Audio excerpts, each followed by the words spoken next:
Welcome to the Writers Corner live show. Here on the Writers Corner live show, we connect authors to each other and we also help readers find new authors to love. You probably already have your favorite type of book, whether it's fiction or non-fiction, but you never know. We may just introduce you to your new favorite genre to love or help you discover some books that doesn't fit into any of the particular genres you may know. You will meet seasoned as well as new and aspiring authors.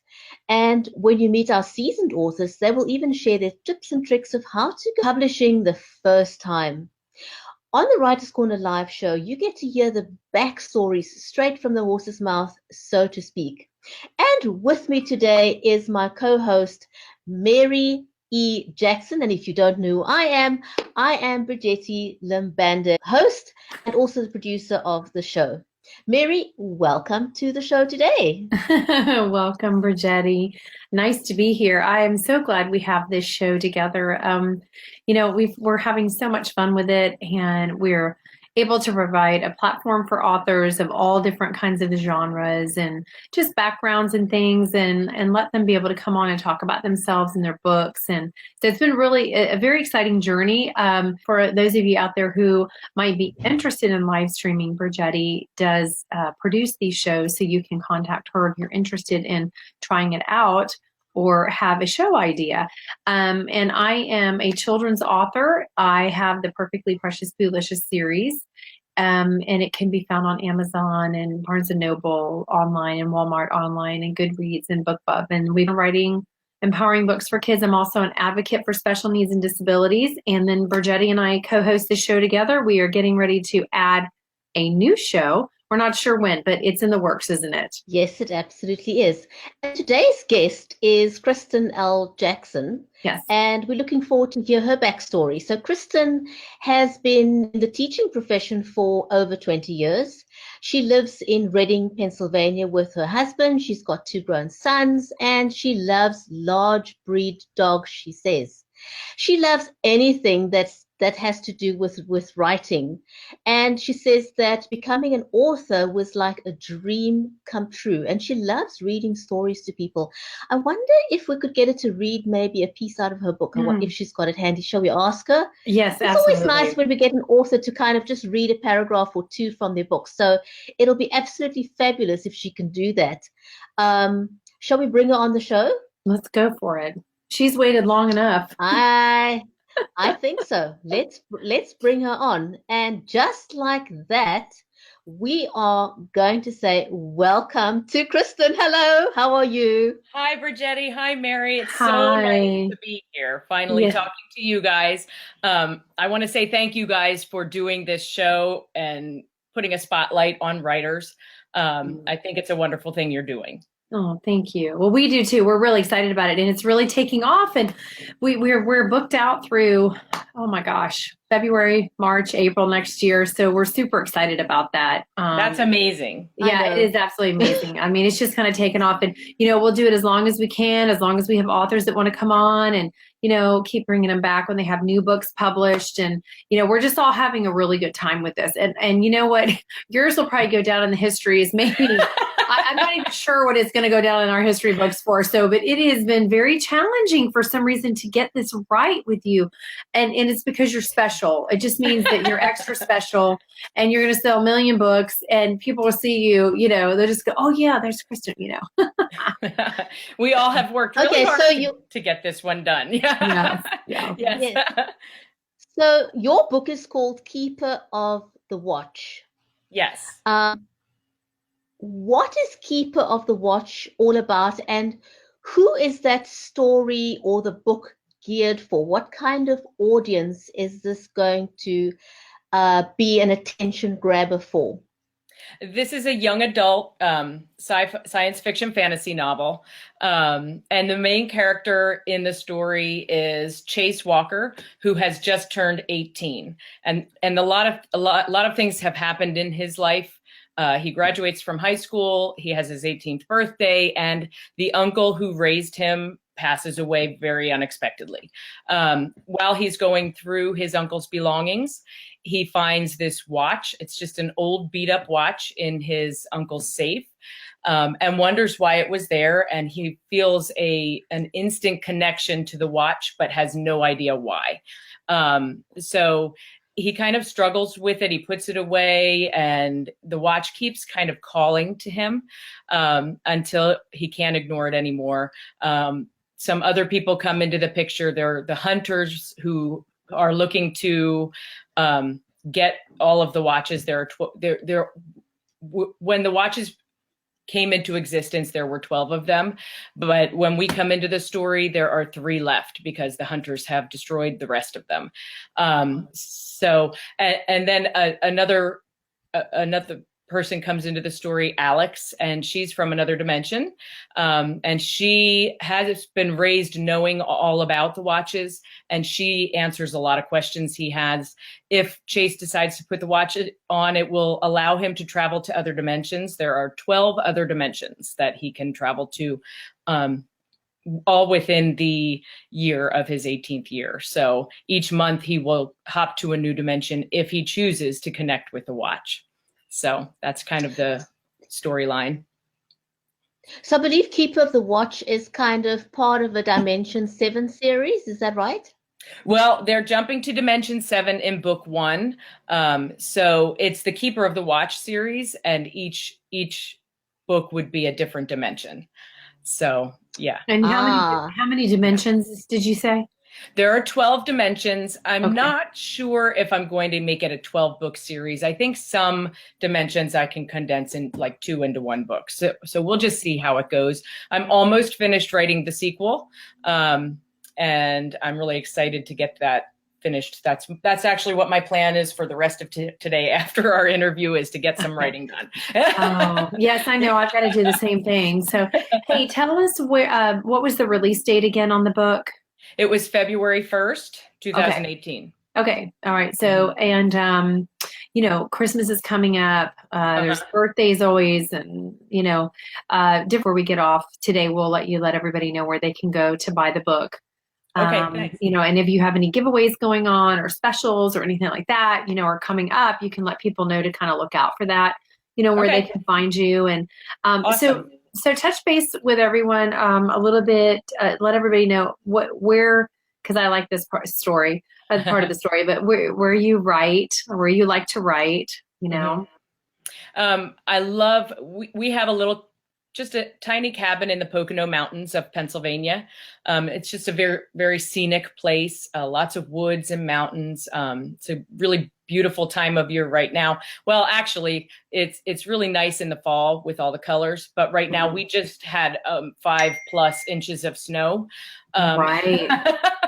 that fell on Thursday. So everything's covered in white right now. It feels more like winter than fall. But yeah, I like to write. We go for the weekends after we're done with work. We head out to the Poconos. It's about 90 minutes from my house. So we drive there and spend the weekends there. Unfortunately, we just closed up because it's a 3-season cabin, so we can't go in the winter. So I'm missing it already. But so when I can't write there, I write at home. But there is a really peaceful place in the Poconos at our cabin. It's just really peaceful there, and no distractions from home. It's just us and nature, and we take our dogs along. It's really nice. So it's a nice writing environment. So tell us a little bit, Keeper of the Watch, is that based on a true story? Is it entirely fictional? What was the inspiration behind Keeper of the Watch? The inspiration came after my dad passed away 4 years ago now. He passed away unexpectedly. It was quite the shock for our entire family, and we all had a hard time adjusting to that. But my dad always wore a watch, always needed to know what time it was. And I'm the same way. I always need to know. Nowadays we have phones, so we don't always have to wear a watch. So we always know what time it is. But after he passed away, I asked my mom for one of his watches just because that was the one thing I wanted to have of his, because we had that in common. And after that, I just, one night looking at the watch, just thought, wouldn't it be cool to write a story about a watch that had some kind of powers? And this, in this case, the power to travel to different worlds. And I knew that my dad loved science fiction things, and I knew he would have loved that. So I just one day just decided to start writing. But my dad was really the inspiration for the story. I love that part of the story too. And let me ask you a question. So it's a YA. So what ages would you say that it's geared toward? And is there violence, sexual content, language, all that in there? Or, give us a little bit of information about that. I would say 12 and up okay. would be okay with it. There is some violence in the battle scenes with the hunters. There's a love story, but it's a very mild love story, so it would be okay for the younger kids. Well, I just want to clarify that for any parent. It's important. Yeah, any parents who might be watching, considering we're talking about Christmas is coming, it could be a good gift. I know I'm going to buy the book for my girls because I think both of them would be very interested in it. And my oldest, who is a writer, also, she has nothing published yet, but she writes music as well as stories. But she's got a story she's been working on since she was in middle school, bless her heart, about a pocket watch. So when you're talking about it, it reminds me of that. And so I think she'd really like your book. Yeah. If she's okay with a little bit of violence and battle scenes, there are some weapons, then she would love it.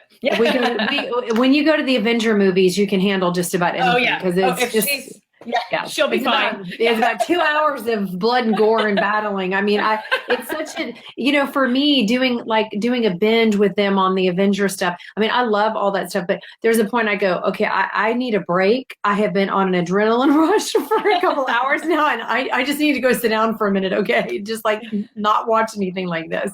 So, but they can handle it. So basically, the book really is a celebration, which seems to me more like a celebration of your father's life, because one of the questions I like to ask authors is whether they find writing is like a mind dump, and whether it feels you almost feel like it's therapeutic in some sense. So I'm keen to ask you, since the story was inspired by your dad, do you feel like it was almost therapeutic in some way to write about something that's based on something that's so intimate and personal and reflective of who your father was? Yes, definitely. I almost feel like he was with me while I was writing it. And it gave me a focus so that I wasn't just focusing on being sad that he was gone. It gave me something to focus on, as writing always does. Writing is just a great outlet for me. So yes, I definitely feel like he was with me when I was writing it. And it did help get through that time for sure.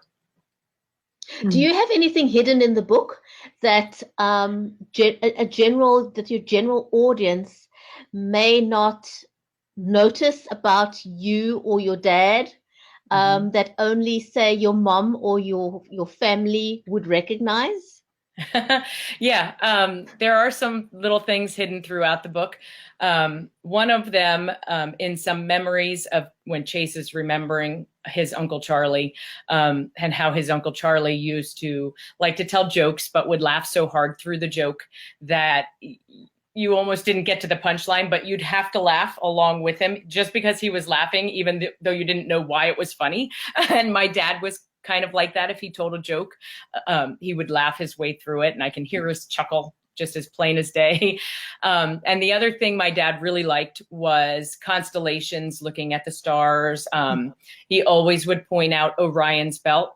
And in the story, I have lots of references to constellations and the stars. I took a lot of the names from the stars. So that's definitely woven throughout as well. And your mom, I mean, how did your mom feel about the book and the fact that it's based on your father's life, was she supportive of you writing the story? Absolutely. She's always supportive of no matter what I do. But yes, she loves, in the beginning of the book, and in my dedication, I dedicate the book to him. And she really enjoyed that. Yes. That's fantastic. So you basically had all-round family support, and your husband and your children, were they involved? Are they involved in the writing process at all, or did they kind of feel, well, that's mom's thing? I'm not. It's not my thing. It's Mhm. Well, it's mom's thing, but I draw them into it anyway. My husband has been a huge help. He alpha reads and reads as I'm writing. And so I'll pick his brain during the writing process and ask opinions, wait for him to read the section, and then we'll go over it together. So he's been so helpful in this whole writing journey, and he's come up with some great ideas that I've put in the book. The name of the hunters being the Orion last name, as the same as the Orion's Belt constellation. He came up with that, and he came up with the flag for Dimension 7. So he's definitely my biggest fan, my biggest supporter. I don't know how he puts up with me with a laptop in front of my face all the time.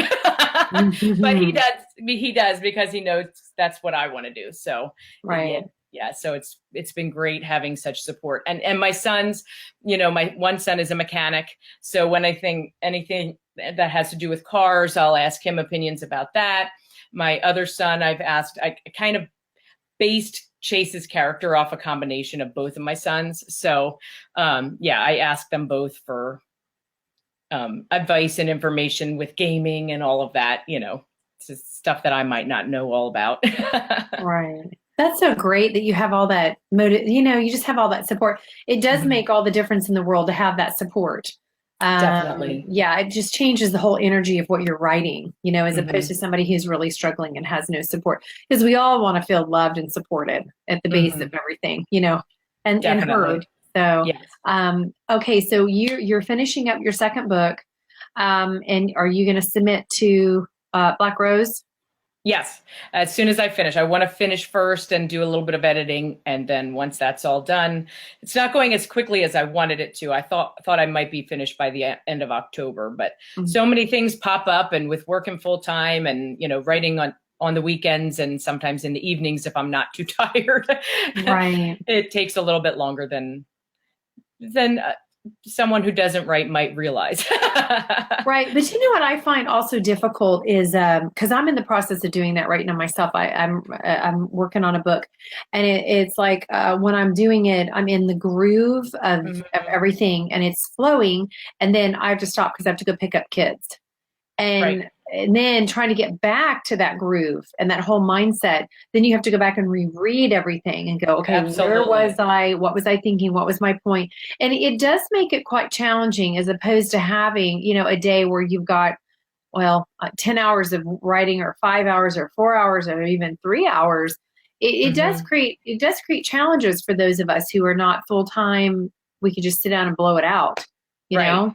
Right. So, then sometimes I'm too tired in the morning to get up at 4 or 5 and write, because I'm just still recuperating from the day before, So it is challenging to figure that out. What I've done is become I think a more efficient writer, and I just say that because I only have this much time. I got to get it in. I don't know if it's all good, but at least it's efficient in the way of, okay, I've got to, I've just got to make myself do it instead of being wandering off, and then you're distracted by your phone. You got to turn all that stuff off. Right. Right. You really do. So you can focus. But that's the truth. Yeah, absolutely. Yeah. So tell me, where can people find your book? They can find it on Amazon. It's available in audiobook, paperback, and ebook. I'm actually doing an ebook giveaway right now for Thanksgiving. Thanksgiving is coming up for anybody in the United States. this coming Thursday, the 22nd. And so all this week I'm running an ebook giveaway. I'm giving away 2 free ebooks on Facebook. And that's at my Facebook author page at Kristen Jackson Author. So I'm doing that right now. You can also find the book on Barnes & Noble, at walmart.com, Indie Reader, anywhere just about that books are sold. So Are you on, I think I asked you this before, are you on BookBub and Goodreads as well? I am on Goodreads, but not BookBub. Okay. All right. Yeah. And Amazon? Are you on Amazon? Yes. Yes. Yes.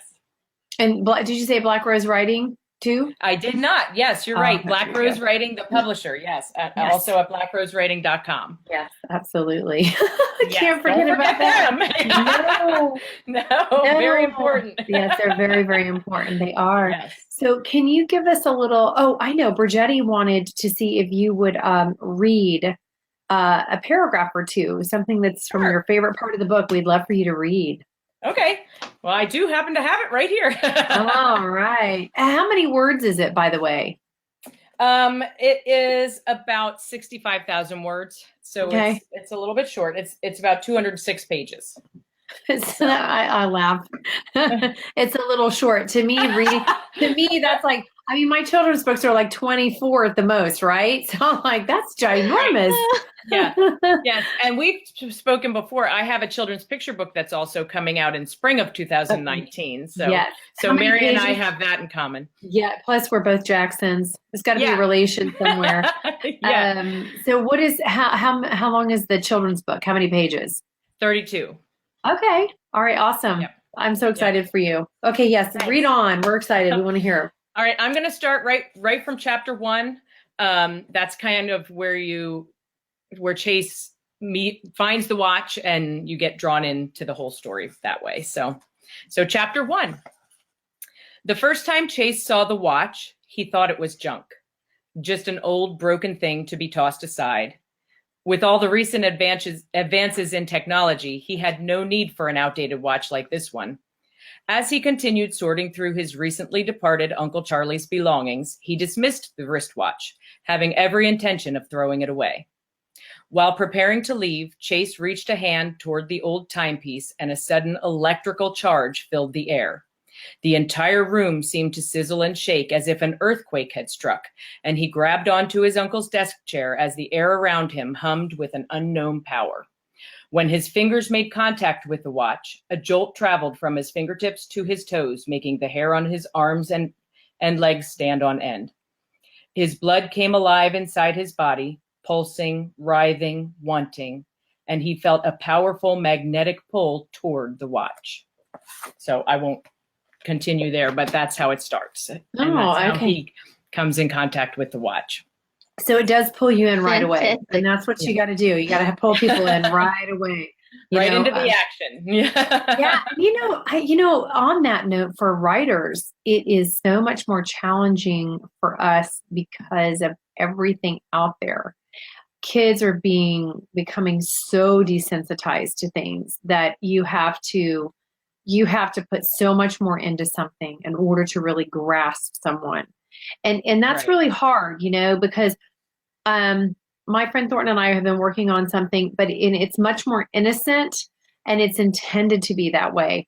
And it's like, it's sad because it just doesn't seem like that grasps people anymore. Everybody wants an adrenaline rush. Everybody's a junkie, and it's like, we need to go back to some of those just more basic, just calm, just, Yeah. I mean, you and I grew up with Mr. Rogers, right? Right. Yes. Yeah. And that, I mean, that can't keep any kid's attention anymore, unfortunately. And he was a great guy, and now you go, I think you're right. So I know way of the world these days. and to find a publisher, I mean, you got to put it on the paper. It's got to be grabbing, Right. Yeah. Some people may not know we begin with a query letter. And if your query letter is not written just right to grab the agent or publisher's attention, then you don't get any further than that. They won't even read the book if your query letter doesn't grab them. So yeah, it's a tricky business for sure. Yeah, absolutely. Yeah. Yes, ma'am. Well, we want to say thank you very much, Kristen. We're glad to have had you on the show today and glad to hear a little bit of your backstory. And hopefully, sometime in the future, when you've got your second book nearly done, we'd love to have you back on the show again and hear how that went. And I also want to point out to anyone watching the show that I had a look at a number of the reviews on your book, and the reviews have been absolutely awesome. So if you're out there, if you're watching the show, go and find this book. The reviews so far have been absolutely phenomenal. Kristen, thank you so much for being an awesome guest on the show. And we look forward to welcome you back again. Don't go anywhere. Mary and I are going to chat with you just a little bit after this, but we're just going to end off the show Okay. quickly. So don't go anywhere. We'll drop you Okay. down into the green room All right. and stay a second, okay? Thanks so much for having me. Thanks, Kristen. Thanks for being so cooperative. Well, Mary, that was another phenomenal show. Yes. And I yes, it just gets better and better, and we get to meet so many fantastic authors on the show, and I cannot wait for the next episode. So I want to thank everyone for joining us today. Thanks for watching the show. Thanks for live and the replay viewers. And Mary and I look forward to seeing you on the next one. Yeah, that's So coming from up me, Bridgetti in Tuesday. Cape Town, yes. Yeah, it's coming up Tuesday, November, is that the 19th?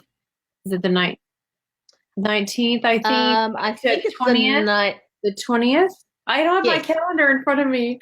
So we have Art Costello coming up on that day at 10 a.m. Central. It will be 6 p.m. where you are. And as you were getting me to say, from Cape Town, South Africa. Sorry, I didn't mean to interrupt you. But yeah, so it'll be 10 a.m. Central, 11 Eastern, and 8 a.m. Pacific Mountain Time. So, or Pacific Time. So we hope you guys will join us back on Tuesday, right? absolutely. So thanks for watching, everyone. So from me in Cape Town, Bridgetti Lambanda, bye for now. And bye from Mary E. Jackson in the middle of the United States. Bye bye.